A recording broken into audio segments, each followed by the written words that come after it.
Buenas, mi nombre es Jorge Arturo López. Hoy les voy a hablar sobre mecanismos, en la primera unidad que es introducción a los mecanismos. Vamos a hablar sobre las generalidades de mecanismos, conceptos básicos, cadenas cinemáticas, grados de libertad, inversión cinemática y el criterio de Grubler y sus excepciones. Bueno, se le llama mecanismo a los dispositivos que reciben una energía de entrada y a través de un sistema de transmisión y transformación de movimientos realizan un trabajo. Bueno, este es un utensilio que el hombre creó para resolver necesidades y facilitar las tareas diarias.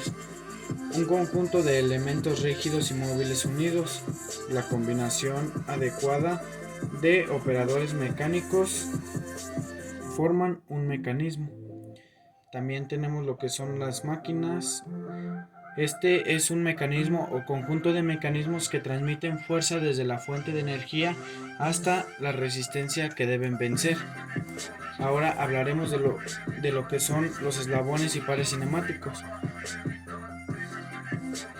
Se le llama pares cinemáticos o se le llaman pares a las formas geométricas mediante las cuales se unen dos miembros de un mecanismo de manera que el movimiento relativo entre ambos sea consistente. También a los pares cinemáticos se le denomina par cinemático a una unión entre dos miembros de un mecanismo. Un ejemplo son dos barras unidas por un perno que permite que las piezas giren alrededor de él.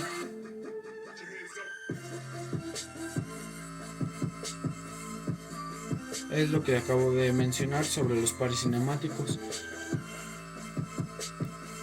Dice, si la unión ocurre en un punto a lo largo de una línea, como en un rodamiento o entre dos dientes de engrane, se le conoce como par superior.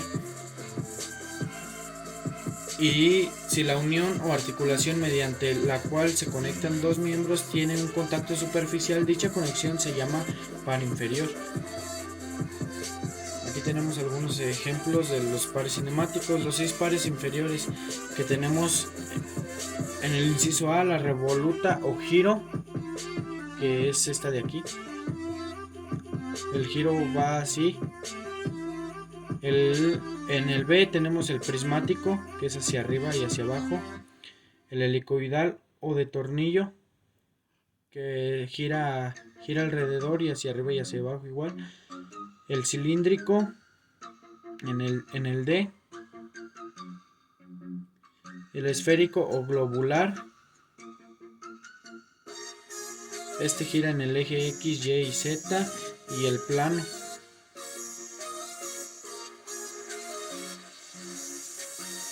Bueno, vamos a hablar de un eslabón. ¿Qué es un eslabón? Eslabones son los cuerpos sólidos que forman parte de un mecanismo, se denominan eslabones.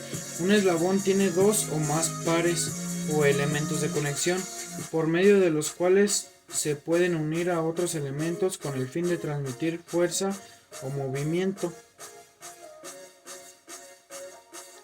Los eslabones de un mecanismo se deben de conectar entre sí de manera que transmitan movimiento del impulsor o eslabón de entrada al seguidor o eslabón de salida. Los nodos. Vamos a hablar de los nodos.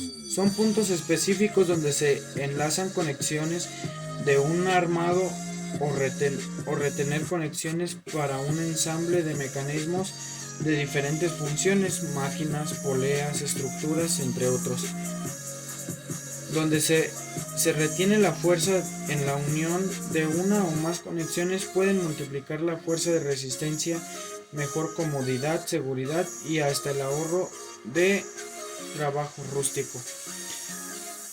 Bueno, aquí tenemos los nodos, que son todos estos de aquí.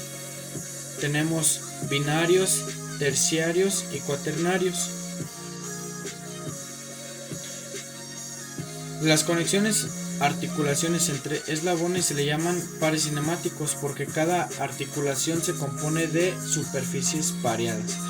Cuando se conectan varios eslabones por medio de pares, el sistema resultante es una cadena cinemática. es el número de parámetros de entrada que se deben controlar independientemente con el fin de llevar al mecanismo a una posición particular.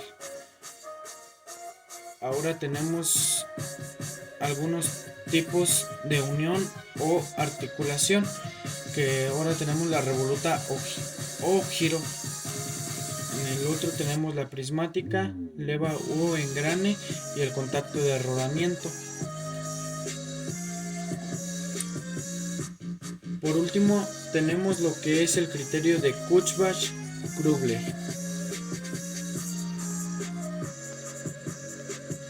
Antes quería hablarles sobre los grados de libertad.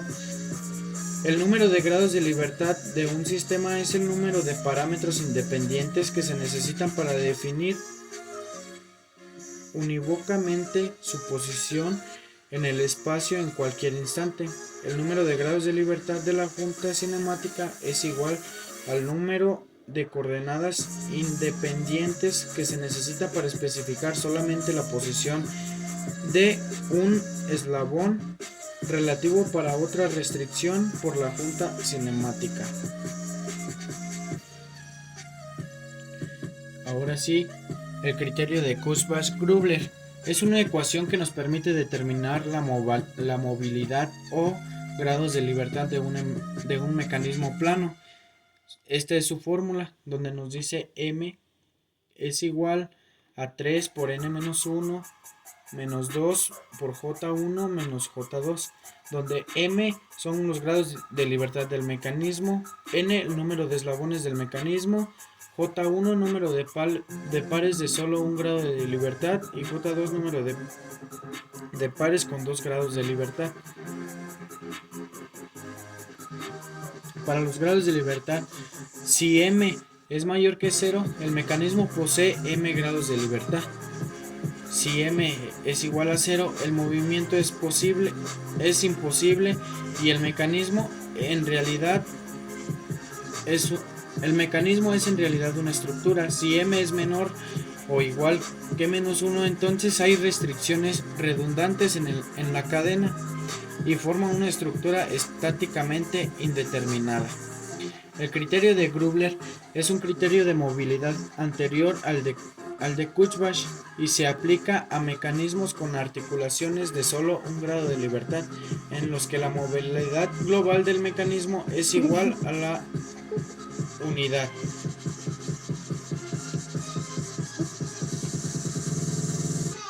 Todo mecanismo tiene un eslabón fijo denominado marco de referencia. Cuando se eligen diferentes eslabones como referencias para una cadena cinemática, los movimientos relativos entre los distintos eslabones no se alteran, pero sus movimientos absolutos pueden cambiar drásticamente.